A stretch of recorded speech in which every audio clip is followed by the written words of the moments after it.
World leaders are gathering in Beijing to brainstorm the advancement of China's proposed Belt and Road Initiative at a two-day forum. What changes will the Belt and Road Initiative bring to the world? Total trade between China and other Belt and Road countries has exceeded $3 trillion from 2014 to 2016, and China's investment in these countries has surpassed $50 billion. China will contribute an additional 100 billion yuan to the Silk Road Fund, and the Belt and Road Initiative is a project of the century that will benefit people across the world. What are the challenges as the initiative seeks to become a new engine for world economic growth? The Belt and Road Initiative focuses on the Asian, European and African continents, but is also open to all other countries. Why are some developed countries reluctant to participate in the Belt and Road Initiative? Spanning thousands of miles and years, the ancient Silk routes embody the spirit of peace and cooperation, openness and inclusiveness, mutual learning and mutual benefit. Could the Silk Road spirit prevail over a zero-sum mentality in international politics? 29 foreign leaders and more than 1,500 delegates from over 130 nations attended the Belt and Road Forum for International Cooperation in Beijing from May the 14th to 15th. Chinese President Xi Jinping called the Belt and Road Initiative the project of the century in his keynote presentation at the opening ceremony. He also promised that China will create a new model of cooperation and mutual benefit in advancing the initiative. However, some critics are skeptical about China's goals for the initiative. To discuss the issues related to China's Belt and Road, I'm pleased to be joined in the studio by Dr. Su Ge, President of the China Institute of International Studies, and Helge Zebler-Husch, founder of the Schiller Institute. That's our topic. This is Dialogue. I'm Yang Rui.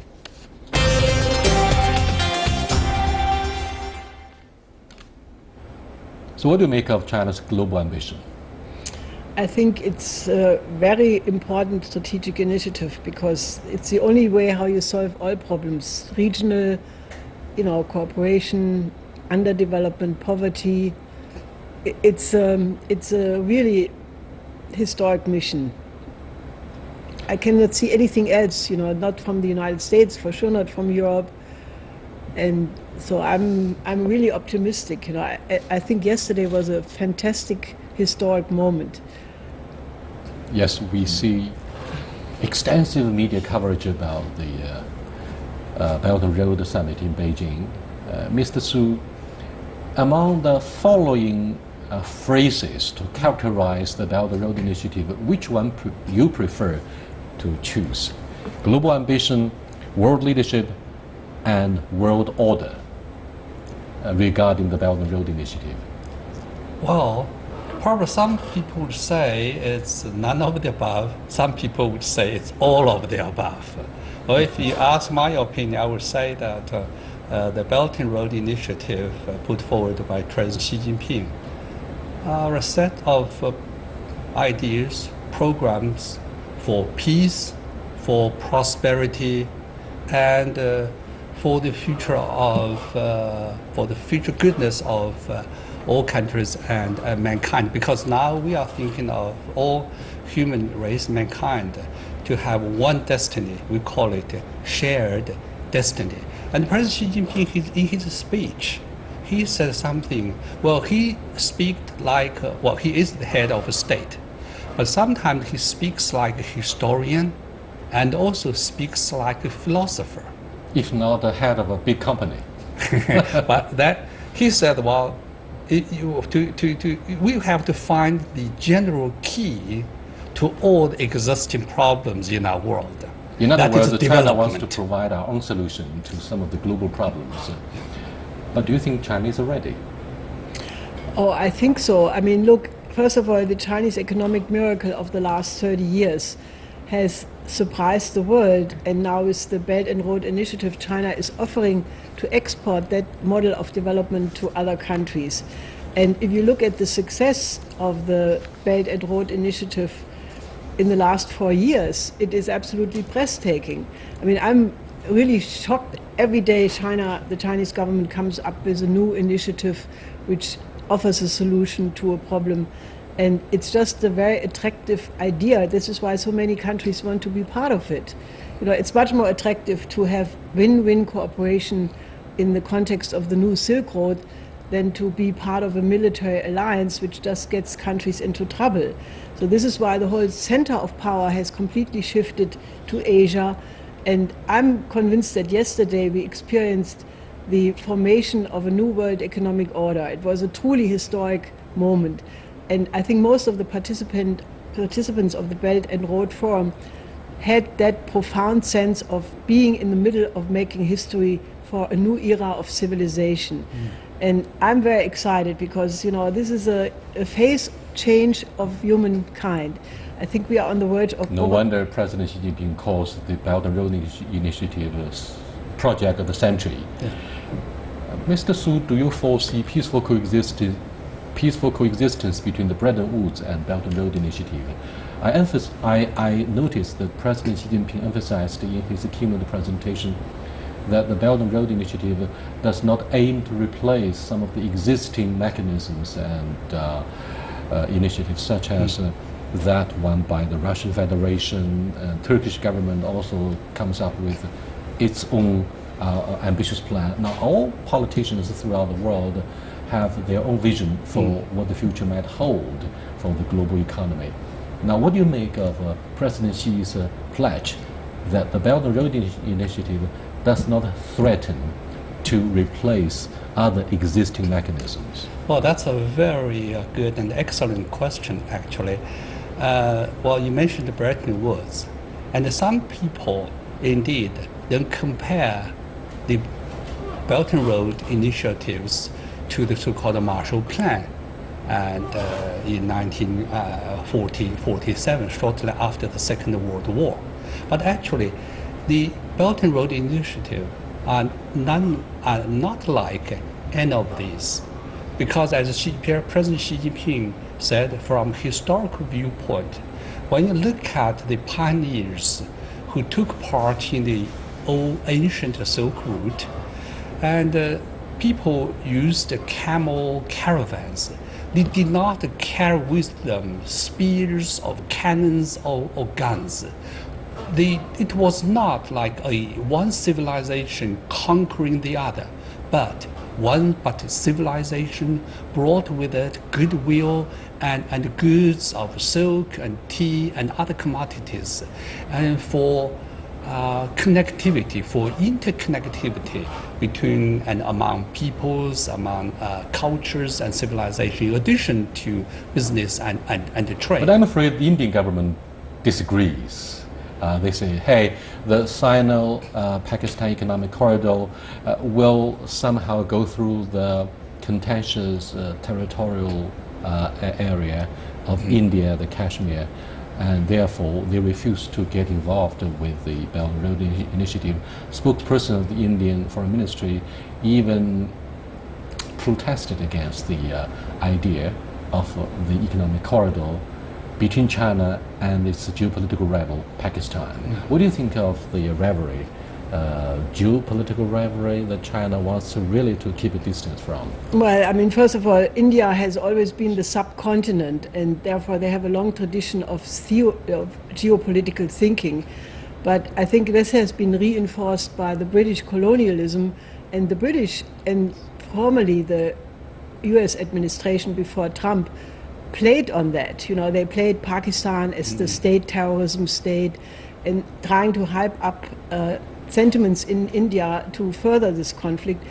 And I think the opposite is true, you know, because, I mean, the British division of India into Pakistan, Bangladesh and India, I mean, the only way how this can be overcome is by increasing the connectivity among all the countries, you know, Nepal, Bangladesh, all these countries want to be integrated, and they call it connectivity. They don't call it Silk Road, or they don't call it Belt and Road Initiative because that's associated with China. But in the substance, all of these countries are urging for more development like that. Perhaps the Indian protest is actually based on a very sophisticated calculation about the BRIC summit, which is to take place in China as well this year. and therefore they rejected one but agrees to participate the other.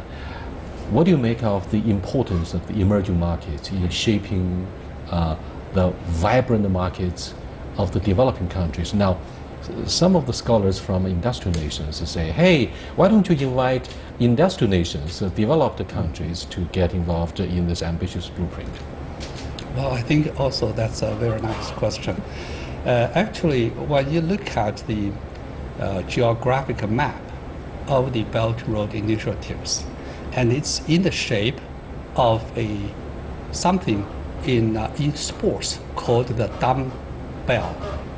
And if you compare Europe as one end of the dumbbell, and then Asia Pacific region to the other end of the dumbbell, and the great landmass in between just serves as the handle.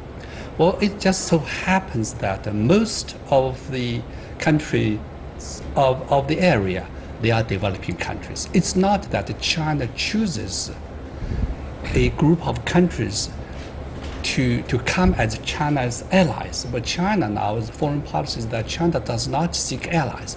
We seek partners. It just so happened that all the countries in the handle between Europe and Asia, this Eurasia map, they are developing countries. Of course, the developing countries, they are there, and they need development, they need prosperity, and then Belt and Road Initiative serves best their national interests, and we find a convergence of national interests. That's why these countries would would love to jump on the boat. And also, the Belt and Road Initiatives are inclusive in nature. So as President Xi Jinping said, that it's open to all countries, to all. That's why you can see that the United States, well, maybe it's not along the traditional Silk Route. However, it decides to send a representative. So is our. And what's interesting is that both sides announced their joint project, the list of projects that they agreed upon simultaneously. Yeah. Do you think something must have been discussed at the Mar-a-Lago summit in Florida between Trump and President Xi Jinping? And actually, the announcement of this list of mega projects between the two sides is an indispensable part of what has been agreed upon by the two heads of state. Well, I think so, because President Trump has announced that he wants to have investment in $1 trillion worth of infrastructure in the next 10 years.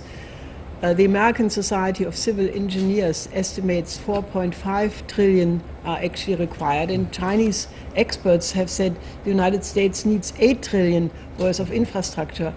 Now, China has in the past years shown a tremendous expertise in building fast trains and other projects of infrastructure, and China has also $1.4 trillion in US treasuries, which we have proposed to invest in an infrastructure bank or a national bank in the United States, and then invest in the building of infrastructure. Now that would be a total game change, and if China in return would invest in the Chinese market, which is growing because of a growing buying power, you could replace the competition between the United States and China through cooperation, and then they could join hands and have investments in third countries, like rebuilding the Middle East, developing of Africa. I mean, I think it's important that we are not just talking about infrastructure and economics, we are really talking about a new era of civilization, where you replace geopolitics with a completely new set of relations among countries. And if the United States and China could solve this, I have said many times that if President Trump would go for this, he could become one of the greatest presidents in history of the United States. And many of his critics don't think that that's possible, but I'm absolutely convinced that we are very close to it. But challenges are lying ahead. One of them, I'm afraid, is the alleged poor efficiency of the capital allocation. Many are very skeptical about the return of our investment in developing countries in particular. What do you think of the risks?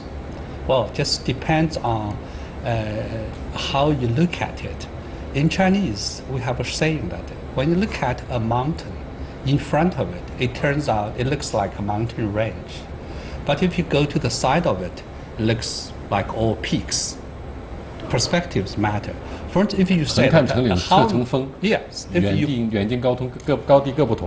you just think just like ordinary businessmen think that, well, in the Belt and Road Initiative, how much you put in and how much you want to gain back. Well, that's another thing. Then if you regard this as a public product, public goods, and so that it will be benefit, it will be shared by all the countries, and then you will reap the gains not only in terms of dollars and cents, but in connectivity, but in people's understanding, merge of civilizations, and then better lives for the future generation. And this will be, a tremendous way to look at the Belt and Road. And in fact, overseas observers pointed out that Mr. Xi Jinping was talking to two audiences at the opening ceremony. For the international audience, he promised to export our technology, our ideas about the Belt and Road Initiative to re-establish the world order and to reconsider the idea of globalization internally.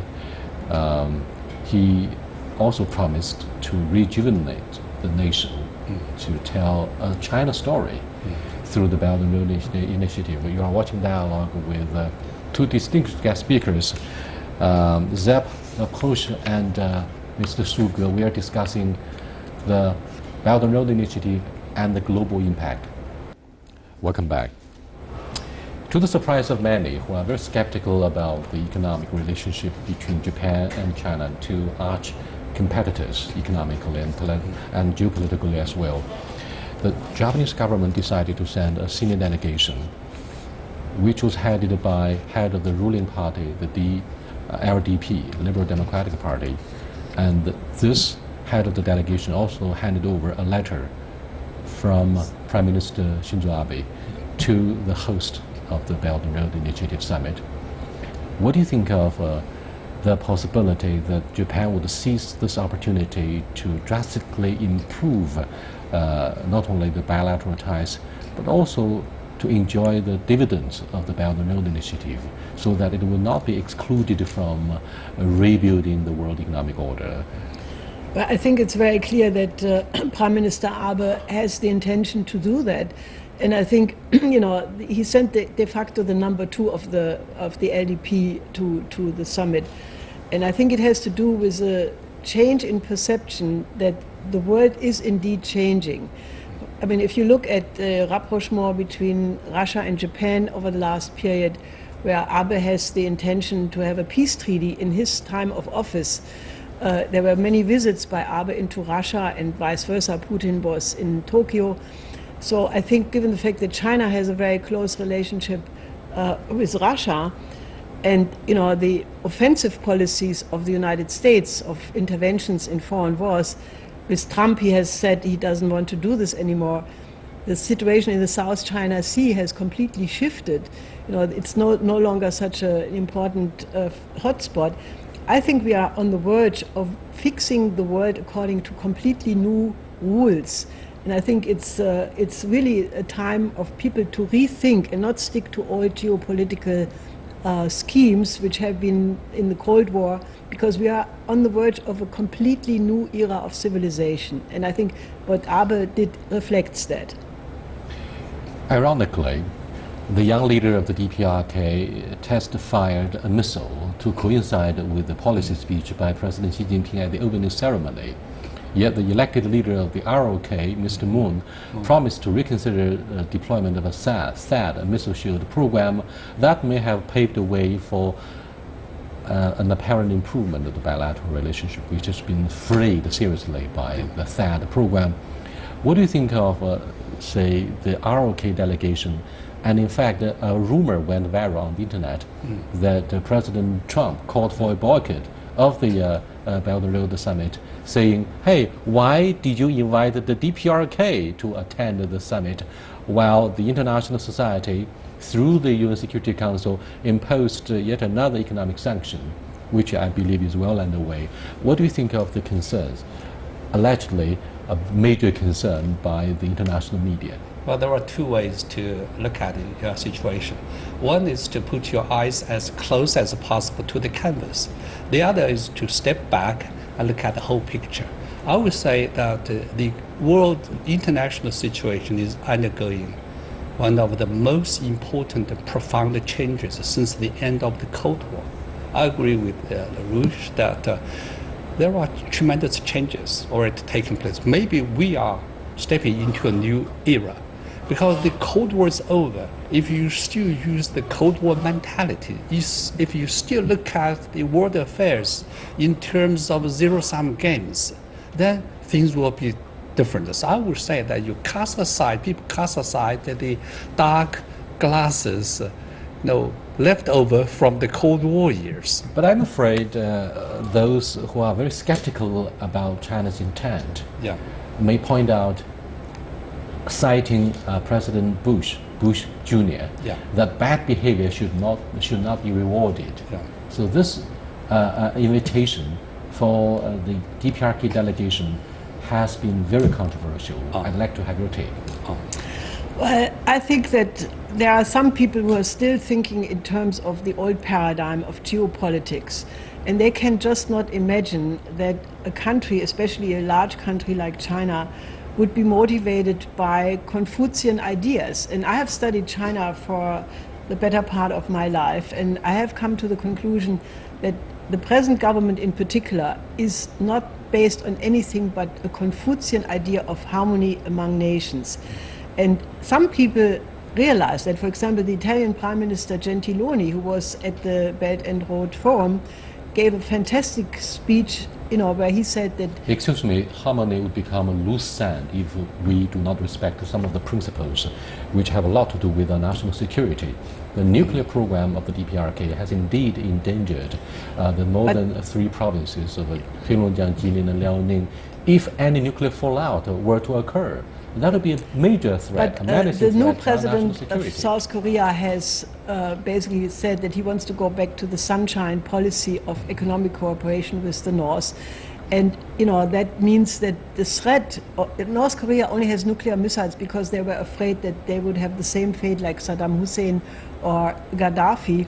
And once the threat is away and we return to 6-party talks and the sunshine policy, and especially if this is in the context of the Belt and Road Initiative, I'm absolutely confident that this problem will go away very shortly. What do you think of China's efforts to leverage our limited influence on the DPRK by maintaining the links? Now, without the links, you will not be able to leverage the resources. By including the DPRK, it showcases the readiness of the Chinese authorities to adopt an inclusive scheme. That is the essence of the Belt and Road Initiative, which aims to usher in an era of co-prosperity, and therefore the DPRK should not be an island. What do you think of the intent of the Chinese government, which has drawn a lot of fire from the West? Allow me to just quote one thing from President Xi Jinping. He said that development is the key to all these problems. When you say that things are so complicated in Afghanistan, and some people wanted to solve the problems with a big stick, with military means, and however, I doubt whether military means can eradicate the roots of radicalism. But eventually the key is development, and bring up the people's consciousness, and through education and through better lives. For DPRK, I think the international community is carrying out sanctions by the order of the United Nations Security Council, and you have sanctions, you have tough measures, and you have to let them know that when you shut all the doors, you have to leave one window open. That is the only way out is through your reforms, through open to the outside world, by construction, by letting the people, go through the general road of market reforms. And then you can build up your economy. Then your people know that that's the only correct way out. So I think that the United States may say that some people may say, well, let's get tougher on this. Yes, people are carrying out the sanctions 270 and other measures by the orders through the United Nations Security Council. However, economic construction, if finally they embrace ideas of market reforms, I think that will be a correct way out. The last question is very much about whether there's going to be a collision or clash between Russia's brainchild of having the Euro-Asian Economic Union and the Belt and Road Initiative. Because there have been speculations by the media which say, hey, Russia may show its grave concern about China's interference with the internal affairs of its traditional backyard, Central Asia, through perhaps the role of the Shanghai Cooperation Organization. And therefore, they focus on whether there's going to be inconsistency and discrepancy between Russia's economic union and the Belt and Road Initiative. What's your take? Well, you will be happy to hear that President Putin, who was the guest of honor at the Belt and Road Forum, already gave a press conference where he said that not only Russia supports the Belt and Road Initiative, but will take an active role in promoting it. And if you look at just the number of leaders in countries who are now joining, you have a total change in the dynamic. Tsipras from Greece, the Serbian government, Hungary, Czech Republic, Belarus, Italy, Spain, Portugal, all these countries, and Switzerland have said that they want to become hubs of the Belt and Road Initiative. So even if the German economic minister at the forum was not so friendly, that say, I think Germany will be soon surrounded by countries who want to be part of it. And I think this will tilt the situation. The former Prime Minister of France, Raffarin, gave a passionate speech why France should be in it, and he was sent by the new President Macron. So, I think that it's really changing, and I'm absolutely convinced in half a year the majority of the nations who are still reluctant will recognize that it is in their best interest, because, for example, Germany should have a fundamental interest in cooperating. I mean, German industry, Mittelstand, the middle-sized industry are exactly the complementary kind of economic force which would perfectly work with China, and I think it will come around, I promise. Despite the campaign success of Emmanuel Macron, the European Union is indeed in trouble. And President Trump's idea of prioritizing American interest, putting America first, may also isolate this country from the rest of the world. During this absence, China is said to be ready to assume the leadership. Is China ready? We'll keep this discussion open. Until next time, goodbye.